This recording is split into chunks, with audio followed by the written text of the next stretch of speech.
Oui. Lui, qu'est-ce que tu es en train de faire là? Là, je suis en train de faire en fait une tour de température. Tour de température, mais qu'est-ce que c'est? C'est une tour de température, ça sert à... Comme là, en fait, j'ai mis un nouveau filament. Ah oui, non, par contre, ça, je connais pas du tout. C'est quoi comme filament? Moi non plus, je connais pas du tout, c'est du filament bois. Filament bois, non. Non. Regarde. Qu'est-ce que tu racontes là? Ils ont pris filament bois? Ils ont pris ça. Ils ont pris ça. D'accord. Ils ont rentré ça là-dedans. Ouais. Comment, je sais pas. Mais ils ont rentré ça. Ouais, d'accord. Là-dedans. Et du coup, là, il y a du bois qui est dans le filament. Et on va essayer d'imprimer un truc en bois. Mais pour bien travailler avec ton imprimante, il faut que tu fasses une tour de température. D'accord. Et avec toutes les températures, tu vas voir là où c'est le plus joli. Ouais. Et là où ça sera le plus propre, D'accord. c'est la température qu'on choisira pour imprimer après nos objets. Donc c'est étonnant. Ouais, non, mais ça, alors là, il y a des choses que je connais dans l'impression 3D, mais alors, le bois, je savais même pas qu'on pouvait faire du bois dans l'impression 3D. D'accord. Qu'est-ce que c'est ça? Ça, c'est du carbone. D'accord, oui. Oui. Touche-moi ça, c'est ultra léger. Et c'est super solide. Ok. C'est du carbone. Okay. Ah ouais. Donc là, avec celle-là, on a pu aussi imprimer. Alors c'est du PLA carbone. Donc le PLA, tu sais que c'est fait avec de l'amidon, de maïs. Oui, ça, oui. Et que du coup, c'est biodégradable. D'accord. Du coup, tu as vraiment un truc. Attention, c'est biodégradable si on prenait un PLA transparent. Ok. Là, on serait 100% sur du biodégradable. On n'aurait que l'amidon de maïs. Voilà, que la partie plastique entre guillemets. D'accord. Mais comme nous, on veut des PLA qui font des trucs super et tout ça, on met des colorants et tout ça. Et on sait que les colorants, c'est pas très naturel. C'est pas très naturel. Je suis pas sûr qu'ils le peignent à la main avec une feuille d'arbre. Non, ça. Donc comme on a des couleurs super flashy, tout ça et tout, là plus tu vas sur des couleurs bizarres ou des propriétés bizarres comme le fluorescent et tout ça, là à mon avis la partie biodégradable, on la perd un peu. Ouais, mais pas complètement. Il reste quand même une grande partie qui est biodégradable. 1 milliard de fois mieux que tous les plastiques qu'on peut utiliser. Et là sur le PLA bois, de ce que je sais, je ne suis pas spécialisé là-dedans, mais il y a entre 5 et 15% de bois dedans, de matière de bois, qui est sous la forme de poudre. Oui, c'est un peu du bois reconstitué en gros. C'est ça, et en fait, ça va donner l'aspect. En fait, on n'aura pas toutes les nervures et tout ça qui fait qu'on reconnaît le bois, mais on va avoir quand même au toucher la sensation d'avoir quelque chose de léger comme du bois, et un peu râpeux, mais on va avoir un peu la texture. Je suis très curieux de ça. Moi aussi, c'est quelque chose que je voulais voir depuis un petit moment, et j'avais une petite question en fait. Est-ce que ça sent le bois? J'en ai aucune idée. Tu sais pas? Est-ce que... On va se faire un coup de... Hop. Ouais, on va sniffer le bois. Alors, inspecteur? Non? Pas vraiment? Non. Fais un sang, toi, vas-y, dis-moi. Non, ça sent plus le brûlé qu'autre chose. Après, le bois chauffé. Oui. 240 degrés. En effet, on va sentir le brûlé. Ça peut brûler quand même. Oui, du coup, là où je suis curieux, c'est que est-ce qu'il va y avoir une partie qui va noircir si on l'avait brûlé? Tu vois, la partie de... Est-ce que ça va être... Normalement, je ne pense pas. Ça ne devrait pas être le cas, étant donné que c'est censé ressembler à du bois, et du bois n'est pas forcément brûlé. Donc... Oui, à 250 degrés, le bois, tu prends une bûche... Ça, on va le voir dans le résultat final. Hein. Franchement. Donc là, c'est vrai que on a ça. Alors, pour la vidéo, on fait le time-lapse. Donc, du coup, je pense qu'on essaiera d'insérer le time-lapse pour montrer la construction de la température. Et après, je te propose un truc, c'est qu'on essaye de trouver. On va aller voir un peu sur internet ce qu'on trouve. Les modèles. Un modèle. Je pensais peut-être qu'il pourrait être sympa vu que c'est du bois. Faire un petit Groot. Un petit Groot des Gardiens de la Galaxie. Moi je suis chaud. Hein. Ça pourrait être... Mais un petit Groot, ça me paraît être sympa parce que si du coup ça sort bien en termes de rendu bois. Ça peut être vraiment joli. Parce que Groot étant fait que de bois, c'est. Il semble que c'est le modèle idéal. C'est sûr que Iron Man en bois, il va pas loin. D'abord, il est trop lourd. Non, oui, c'est vrai. Après, ça a un style. Parce que chaque impression qui serait donc typée bois je ne sais pas si vous connaissez, vous, sur YouTube, il y a des pop qui sont faits, par exemple, que argentés, que en bois, et tout ça. Et ça, c'est un style aussi qui apporte que rose bonbon, voilà. Mais bon, après, ça plaît ou ça plaît pas, hein, qu'est-ce que je te dis, c'est beau. Mais ça pourrait être la même chose, là, ça va être la même chose dans les impressions 3D. Donc là, on va pouvoir, à partir de cette vidéo, vous proposer donc des impressions en bois. On va voir déjà aujourd'hui avec ce test ce que ça va donner.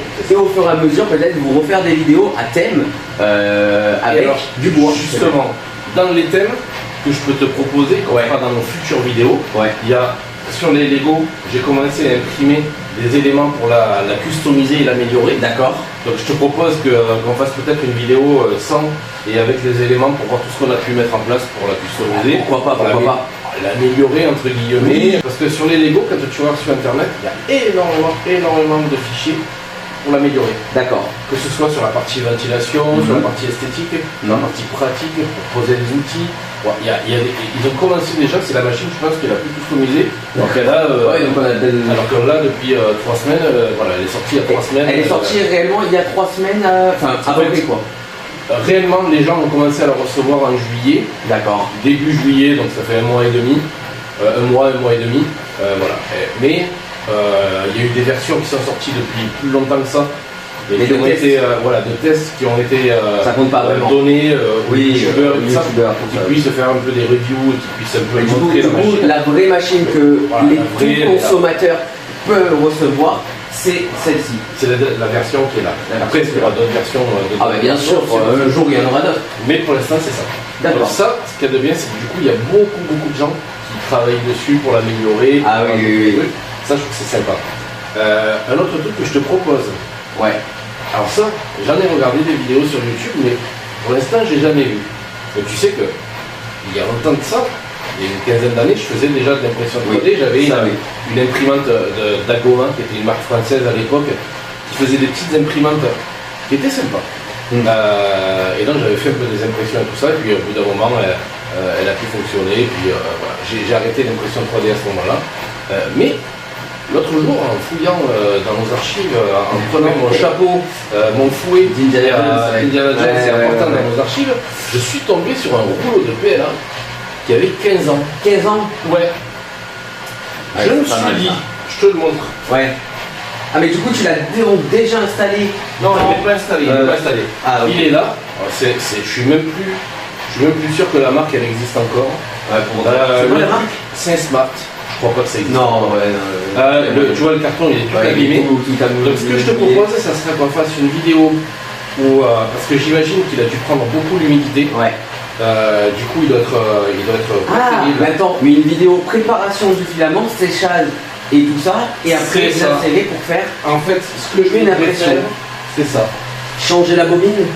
Je voudrais le basculer sur une bobine plastique. Ok.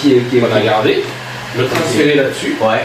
Le mettre à sécher dans notre boîte qu'on a vu dans la première vidéo là, qui permet de sécher le filament. D'accord. Je vais essayer, on peut sécher jusqu'à 24 heures. Ok, oui, donc ça va. On va voir, on va essayer de bien sécher et après on fera une pièce d'impression avec. Si ça marche, je trouve que c'est rigolo de se dire, un PLA qui a une quinzaine d'années, ça peut être une bonne idée ça. Ça peut être, en tout cas, moi j'ai jamais vu de vidéo de ça. Non, parce que probablement personne n'a eu le courage de garder une bobine de PLA à 15 ans. Du coup, ça peut être vachement ça peut être une très bonne idée. Donc, on va voir comment ça va rendre. Là, on est sur une impression ça va durer longtemps. Donc, dure très longtemps. On va pas rester plus long. Parce que voilà, ça va être trop long. Mais on va faire d'autres tests. Le Groot, on va tester ça. En fait, là, on va choisir une fois qu'on aura fait la tour de température. On va montrer de près pour que vous puissiez voir un peu les étages en fonction des températures que ça donne. Nous, on va choisir la température qui nous paraît la mieux. Dans le slicer, on va configurer le filament pour dire qu'il travaille bien à cette température-là. Ok. Et puis, chaque fois qu'on imprimera le bois, on choisira dans le slicer le bon bois. Ça nous fera la bonne température pour imprimer. Ok. Ça te va? Moi, ça me va même très bien. Donc là, comme on a dit, on imprime quelque chose qui va donc tester si ça marche. Et ensuite, donc là, on va faire une petite coupure. Et ensuite, on lancera une impression qui aura donc comme particularité d'utiliser ce PLA bois. Et donc voilà, vous allez voir ça très bientôt. Allez, à tout à l'heure. Bon, ben voilà, c'est parti pour le Groot. Là, on voit la forme, on dirait plutôt que c'est une victime qui est couchée au sol. Mais bon, on verra ce que ça donnera à la fin. Ça y est, la colonne de température est imprimée. On va pouvoir regarder ça. Hop. Voilà. Alors, et donc du coup, on peut analyser en fait, si tu peux prendre avec ton téléphone pour qu'on puisse voir de plus près ce qui se passe. Voilà, donc comme tu peux voir, voilà, il y a toutes les températures de 190 à 240. C'est le 240 qui est le plus droit en fait, au final. Donc c'est ça qu'on va mettre dans l'impression pour voir ce que ça donne. On va lancer l'impression du Groot et puis on se revoit de suite après. L'impression du Groot est terminée. On va sortir ça et le découvrir. On va voir ce que c'est que cette fameuse boiserie. Ouais. Ah, il faut que je le décolle. C'est décolle-le. C'est un peu dur, mais voilà le Groot. Tiens, je te le passe pour que tu puisses. Ah ouais, d'accord. Ah oui, d'accord. Ouais, ça fait bois, hein, ça fait bois. Il n'y a pas à dire, ça fait bois. C'est sympa. C'est vraiment. Très correct. Je m'attendais pas à un si haut niveau de détail sur du bois. Donc ça ressemble vraiment à. C'est la couleur bois, ça. Je n'irai pas jusqu'à dire la texture du bois. La texture elle est un petit peu légèrement plastique. Ouais. Non, je m'attendais à quelque chose un peu plus râpeux. Oui, peut-être que c'est la marque qu'on a choisie qui fait que. On essaiera peut-être d'autres marques, on verra. Par contre, l'aspect, le visuel, il est très ressemblant à ce qu'on pourrait faire en sculpture de bois. Voilà. Et en fait, il faut savoir qu'en fait, l'impression à filament a énormément avancé et s'est amélioré dans le temps depuis des années. Là, on est sur une buse en 0,4 mm, mais il peut y avoir des buses de 0,8 mm, mais aussi de 0,2 où là tu augmentes encore plus la finesse. En fait, 0,2 mm, ça veut dire quoi? Ça veut dire qu'on pourra faire des épaisseurs, c'est des tranches qu'on fait, qui sont encore plus fines, donc ça se verra moins au toucher et tout ça. Et là en plus, sur la ceinture carbone, on a une buse qui est en acier trempé. D'accord. Et ça permet, c'est pour ça qu'on a pu faire du carbone, que je te disais, c'est super dur et tout ça. C'est des filaments qui sont agressifs. Et si on avait une buse en laiton, la buse elle ne pourrait pas le faire, elle s'abîmerait très rapidement, elle ne tiendrait pas. Mais il faut savoir que là j'ai vu il n'y a pas longtemps, il y a des nouveaux filaments qui viennent de sortir, qui intègrent du cuivre ou du métal directement, et donc ils sont aimantés. Tu peux faire un objet et l'aimanter directement parce qu'il est en métal, tu peux le faire rouiller. Ça donne il y a plein d'aspects incroyable. On découvre que maintenant il existe plusieurs aspects que l'on peut donner à l'imprimante. Et elle peut imprimer avec cet aspect-là, mais ce ne sera pas la texture, forcément la texture métal. C'est délicat, ce sera l'aspect. Faire du bois avec du filament, on est quand même entre 5 et 10% de bois, c'est peu. Et c'est de la poussière de bois, c'est pas non plus du bois. Non, mais même pas des branches. Au toucher, quand même, on sent une certaine. Non, on sent quand même que c'est vraiment très différent de ce que peut donner du PLA classique. Hein. Je suis d'accord. Donc ça ouais. L'aspect il est beau. C'est parfait pour. Regardez, il est magnifique. Ouais. Il est super. C'est parfait pour vous. Voyez. Je sais pas si vous le voyez bien. Sinon, Gabi va le prendre avec son appareil comme ça. Vous le verrez aussi de près. Moi, je pense que là, cette idée de tester ce PLA était un petit peu. Moi, je ne m'attendais à rien. Je vous avoue que je me suis dit, bon, qu'est-ce qu'il me raconte du PLA bois, quelle texture ça va donner, qu'est-ce que ça va rendre, hein, parce que pour moi, ça n'a aucun sens de pouvoir faire une texture bois ou une couleur bois. Et en fin de compte, on a testé avec ce petit Groot qui est fait que de bois hein, dans les films, vous le savez. Et on a ce ressenti, en tout cas visuel, on a ce ressenti. Au toucher, on a un ressenti de relief qui fait que, bon, on peut penser que c'est du bois, mais on le sait que c'en est pas.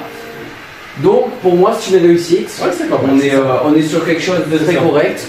Et puis voilà, Ouais, je suis assez En content. tout cas, là, du coup, ça, on va clore la vidéo parce que c'est, on est allé au bout de ce qu'on voulait faire. Ouais, c'était le projet de la vidéo. C'était le projet. Mais comme on vous a dit tout à l'heure, il y a d'autres vidéos qui vont suivre sur le filament qui a 15 ans, sur les évolutions de l'Elego. Et puis on a d'autres idées. Ouais, on va mettre en place. Même, j'ai peut-être même une idée, je ne sais pas si c'est faisable, mais maintenant qu'on a la multicouleur, est-ce que c'est faisable de faire multicouleur mais aussi multi-éléments? J'entends par là que on peut utiliser par exemple du bois, mais aussi commencer l'impression avec du bois et la finir avec du PLA classique. Alors oui, on pourrait mettre 4 bobines de produits différents. La difficulté que tu vas avoir, D'accord. c'est au niveau de à chaque changement de couche, et qu'il va y avoir un changement Il y aura un petit, il va y avoir un changement de température probable. Donc ça va être plus long à gérer. Ok, Et, mais c'est faisable. Mais c'est faisable. Mais il y a par exemple des filaments, on appelle ça du HIPS. Et c'est pas parce que tu as lu, non, on appelle ça du HIPS. Et en fait, le HIPS, c'est un filament assez classique blanc, standard, même un peu transparent, que tu vas utiliser pour faire les supports. Ok. Et en fait, ce truc-là, il est soluble à l'eau. C'est-à-dire que tu prends ton impression finie, tu la passes sous l'eau, et il n'y a plus de support. Et ça fait que c'est hyper lisse et que ça abîme rien du tout. Ça peut être pas mal aussi. Et ça, du coup, si tu le fais, tu mets du HIPS, et tu mets ton PLA ou ton bois ou ce que tu veux, tu lui dis que les supports ils sont faits avec l'HIPS et l'autre avec le PLA, et il va faire les supports avec ça, et ça fait qu'après à enlever ça sera beaucoup plus simple. Okay. Ça, c'est des choses qui se font sur le multi-matériau. Bon, ben, on a plein d'idées comme vous le voyez, on essaye de voir à peu près ce qu'on va pouvoir vous proposer à la suite. Nous, ce qu'on veut vraiment faire sur cette chaîne, c'est des vidéos de très différentes que ce que l'on voit. Bon, bien sûr, il y en a qui ont déjà fait le PLA bois, mais bon, en même temps, moi, je n'en ai pas trop vu sur internet. Il n'y en a pas des tonnes, mais nous, on va vraiment chercher à vous proposer donc des vidéos où on va vraiment chercher le potentiel de la machine, des choses qui sont assez inédites. Et puis la découverte aussi. Et puis la découverte, voilà. C'est surtout essayer de se mettre en danger, enfin pas en danger, mais de vraiment tenter des choses assez sympathiques, assez drôles. Là par exemple, ce Groot fait avec un filament bois, ben, c'était quand même voilà Vous remarquerez quand même la classe de Gabriel qui pour l'occasion s'est habillé comme Groot, avec les mêmes couleurs. Donc moi je suis désolé, j'ai aucun habit de Groot. Donc je suis désolé, je fais aucun effort là. Mais je sais. Bon, je fais aucun effort, mais c'est comme ça. Bon ben c'est une grande réussite pour cette vidéo. Merci à vous et puis à la prochaine vidéo. Ouais, ciao ciao. Ciao ciao.